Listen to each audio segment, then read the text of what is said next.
about corruption.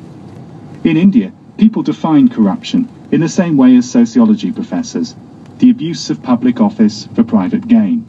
It's mistaken to think that people in India just accept corruption as common sense.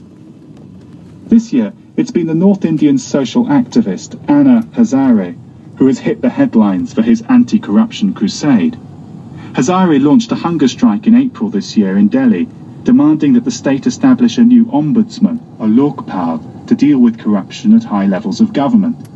Volunteer organisations, prominent Indian intellectuals and legal activists quickly weighed in.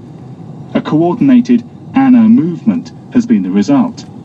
Anti-corruption has gone online, and there have been some dramatic street protests too. For some, this is nothing less than India's Arab Spring.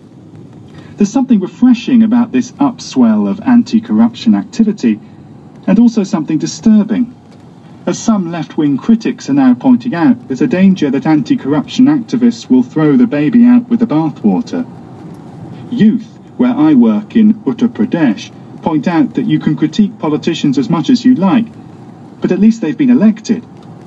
Indeed, many are now seeing in the Anna movement something of a corporate conspiracy. Big capital can use anti-corruption as a cover for pushing forward its own agenda, which is to privatise and deregulate, come what may. And it's perhaps telling that the Anna movement has not critiqued the corruption of big corporations lobbying the Indian government. Be all this as it may, what isn't in doubt is the vibrancy of anti-corruption organising in India at every level, on the main drags in New Delhi to the smallest village courtyard.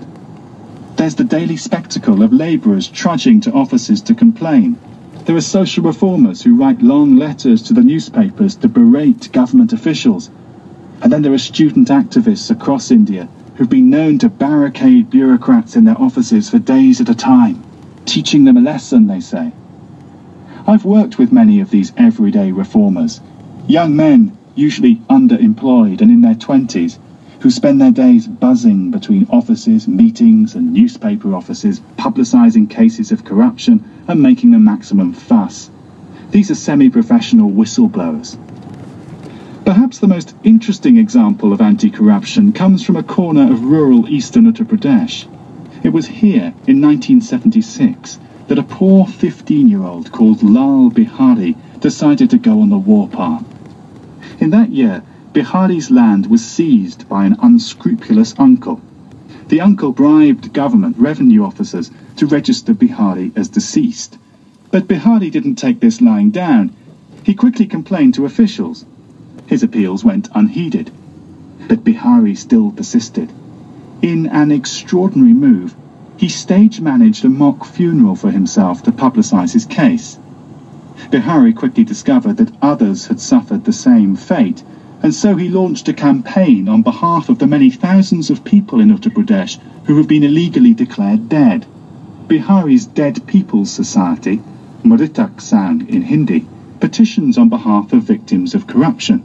It organises regular skeleton rallies in North Indian cities. The Mritak Sangh has succeeded in bringing hundreds of people back to legal life, restoring to them their land and pride. It just goes to show, of course, that there's more than one way of being reincarnated in India. But the serious point is that corruption is not taken for granted, and things can change. Craig Jeffrey. The city of Des Moines isn't often at the centre of the political world, but it is right now. During the next few weeks, wherever you go in this state capital of Iowa, you'll